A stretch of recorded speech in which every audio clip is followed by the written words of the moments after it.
Alors en France, on a plusieurs manifestations de trafic médicamenteux.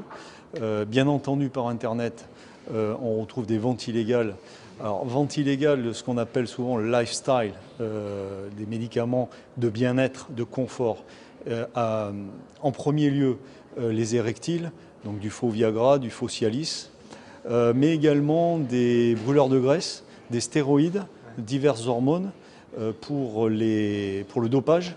Un dopage qui n'est plus un dopage d'athlète de haut niveau forcément, mais également un dopage de masse qu'on retrouve dans les clubs de fitness, dans les clubs de cyclisme, de rugby, de football, de course à pied, amateurs. Et donc là, on est sur une nouvelle menace sociétale, le dopage de masse, à partir de stéroïdes qu'on peut retrouver en vente libre sur Internet. Ça, c'est une des manifestations des trafics de médicaments qu'on peut trouver en France. Une autre manifestation qui est moins connue que la traditionnelle contrefaçon ou falsification de médicaments, c'est le mésusage, voire le détournement d'usage de médicaments, de vrais médicaments qui sont utilisés à d'autres fins que celles pour lesquelles ils sont faits. Je vous donne un exemple. On a récemment démantelé un réseau de trafiquants de Rivotril.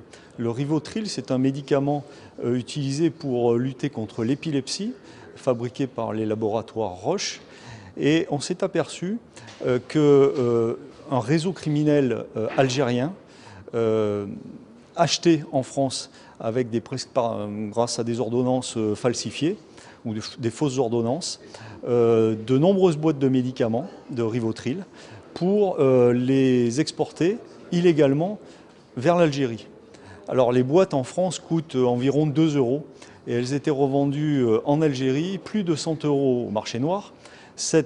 Alors, où est le mésusage, où est le détournement d'usage? C'est que là-bas, ces boîtes n'étaient pas utilisées pour traiter l'épilepsie, mais étaient mélangées à de l'alcool dans des soirées festives. Donc c'était une drogue festive. Et ce mélange, alcool plus médicaments, était même utilisé par certains garçons pour abuser sexuellement de filles. C'était un peu une drogue du violeur.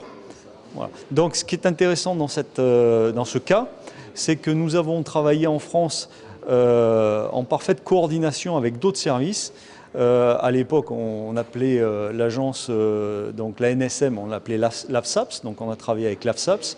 On a travaillé avec les agences régionales de santé et on s'est aperçu en coordonnant toutes les informations qu'avaient également les unités de gendarmerie sur le terrain que 2/3 de la France étaient impactés par ce trafic.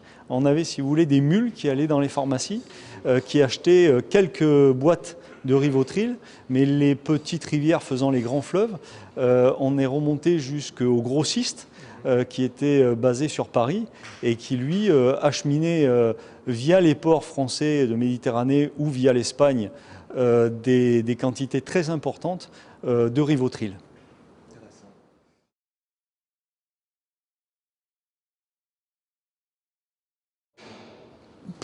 Plusieurs développements intéressants à souligner. D'abord, un aspect normatif. Je pense qu'il y a 2 documents qui sont très importants pour nous. C'est la directive européenne sur les médicaments falsifiés et puis peut-être encore plus important, la convention Médicrime qui a été élaborée sous l'égide du Conseil de l'Europe.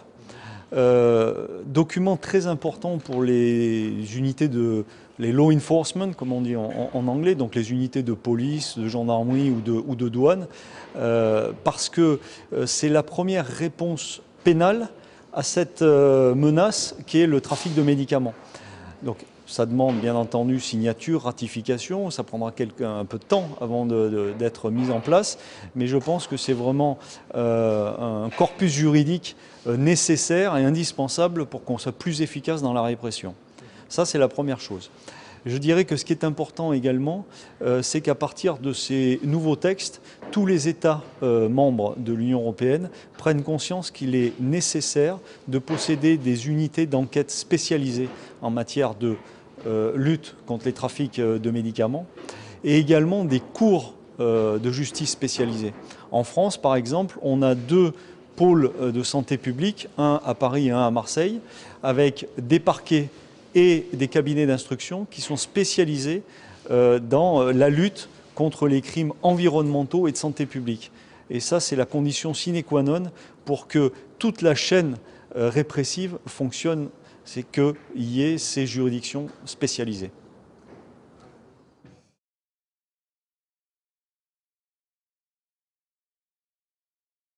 Alors, ces réunions sont très utiles parce qu'elles permettent à chacun d'entre nous de développer un réseau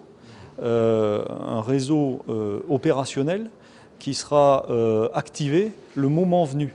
Donc on peut, bien entendu ici, partager de l'information, mais ce qui est plus important, c'est de retour dans nos pays respectifs, quand l'affaire le nécessite, avoir les bons contacts dans les autres pays européens pour là, véritablement partager l'information opérationnelle, s'entendre, organiser des réunions pour préparer une stratégie opérationnelle quand une opération est nécessaire, et également, grâce à ces discussions que nous aurons eues ici, connaître la portée et les limites de chaque législation nationale, savoir ce que chacun est capable de faire, et donc à partir de là, gagner du temps dans le modus operandi que nous allons adapter tous ensemble face à une situation donnée.